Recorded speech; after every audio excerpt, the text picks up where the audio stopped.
Pourquoi le ciel est bleu? Comment les poissons font-ils pour respirer sous l'eau? De quoi est composée la matière? Pourquoi la glace fond-elle en la chauffant? Bien avant vous, les amis des scientifiques se sont posés ces questions et plusieurs d'autres et qui les ont préoccupés pour très longtemps. Pour y répondre, ils n'ont pas procédé n'importe comment, mais ils ont suivi une méthodologie de raisonnement bien structurée, bien faite pour pouvoir parvenir à des réponses logiques et pertinentes. Aujourd'hui, les amis, on apprendra ensemble la démarche scientifique. La démarche scientifique, les copains, ce sont l'ensemble des étapes que l'on va suivre pour répondre à une question scientifique. Elle commence par l'observation et puis le fait de poser la question. On enchaîne avec la recherche sur Internet, sur des bouquins, des personnes qui ont déjà traité du sujet. Troisièmement, le fait de poser des hypothèses. Quatrièmement, l'expérience, et c'est la partie la plus cruciale de la démarche. Cinquièmement, l'analyse des résultats. Pour finir, en sixième lieu, les copains, avec la conclusion et sortir d'une loi. On va détailler tout ça ensemble, à commencer par l'observation ou le fait de poser la question. On va voir les copains ici, je vais vous donner un exemple tout au long de la vidéo pour mieux comprendre. Vous passez devant la casserole et vous voyez l'eau en train de bouillir. Et là, une question toute particulière vous tombe dans l'esprit. Quelle serait la température d'ébullition de l'eau? Et là, les copains, vous avez posé votre première question scientifique.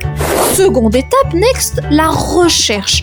Donc la recherche, comme je vous l'ai expliqué bien avant, qu'il s'agit de chercher sur des ressources fiables, comme sur Internet, sur des bouquins, de parler à son professeur et lui demander son avis sur la question en...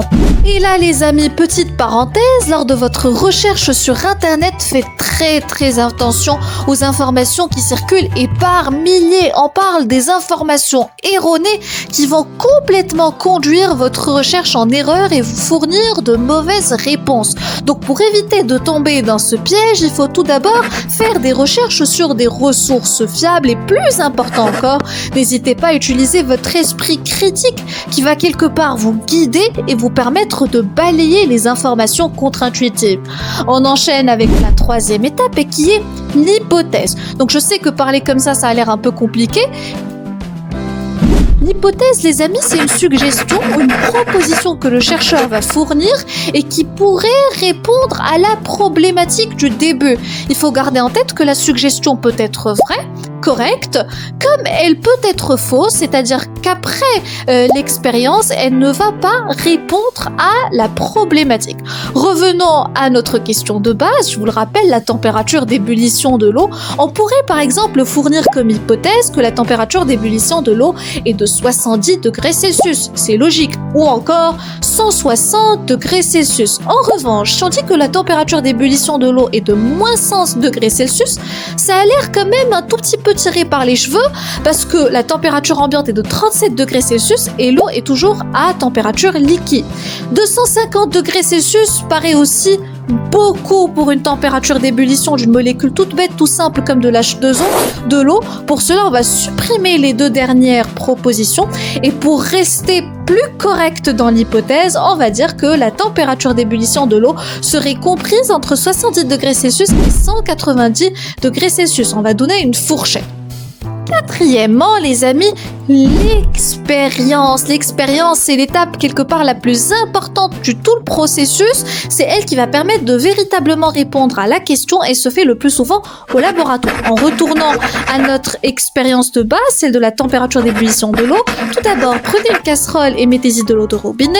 Deuxièmement, plongez le thermomètre dans la casserole. Troisièmement, mettez le tout sur le feu, soyez accompagné d'un adulte. Quatrièmement, attendez attentivement la première vapeur qui pousse de la casserole et notez la valeur affichée par le thermomètre. Puis cinquièmement, reproduisez l'expérience 2 à 3 fois, les copains. Ça, c'est le protocole expérimental à suivre. Vous pouvez bien évidemment reproduire l'expérience à la maison. Soyez accompagné d'un adulte et soyez aussi attentif à la première vapeur qui va pousser de la casserole en notant la température affichée par le thermomètre. thermomètre. Maintenant, on passe à la 5e étape, celle des analyses, l'analyse des résultats qui ont été affichés par le thermomètre. Donc au fur et à mesure de l'expérience, vous prenez des notes dans votre cahier et vous avez noté des chiffres et des valeurs. Cette analyse, elle permet de mieux comprendre, d'essayer d'expliquer le phénomène, et c'est ce qu'on va faire ensemble aujourd'hui avec cette expérience, l'analyse des résultats.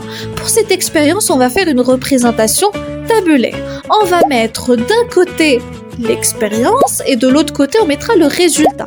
Comme on a reproduit l'expérience 2 à 3 fois, le résultat de la première expérience, supposant que ça a donné un 100,5 degrés Celsius de température. Dans la seconde expérience, la température d'ébullition que vous avez vue sur le thermomètre était de 100 degrés Celsius. Troisième expérience, 99,5 degrés Celsius. Maintenant, vous avez toutes les valeurs devant vos yeux et vous pouvez commencer l'analyse. Comme les valeurs sont différentes et qu'il n'y a pas vraiment d'exactitude, on va chercher à calculer une moyenne. On va sommer les trois résultats ensemble qui vont donner une valeur de 300 degrés Celsius que l'on va diviser par 3. Ça, c'est un calcul de moyenne et qui est de 100 degrés Celsius. Et là, les copains, cette valeur est la plus importante de toute l'expérience. C'est celle qui va nous amener à la 6e étape, celle de la conclusion, pour qu'on puisse dire que la température d'ébullition de l'eau est de 100 degrés Celsius. Et là, les amis, vous avez émis votre première loi scientifique. C'est un fait général, c'est une réalité scientifique. La température d'ébullition de l'eau est de 100 degrés Celsius et vous pouvez désormais la partager avec la communauté scientifique. Elle peut être sujette à beaucoup de critiques qu'il faudrait accepter avec cœur ouvert, de rectifier la formulation de votre propos. Vous pouvez notamment vérifier l'expérience, la reproduire plusieurs fois pour donner la meilleure version de votre théorie et dont vous serez fiers. Voilà les amis, c'est la fin de cette vidéo. J'espère que ça vous a quelque part ouvert l'appétit sur la recherche scientifique et sachez que la démarche scientifique est l'un des piliers qu'utilisent tous les chercheurs afin de structurer leurs recherches. Quant à moi les amis, je vous retrouve avec beaucoup de plaisir dans une prochaine vidéo. Au revoir et prenez soin de vous. Bye bye.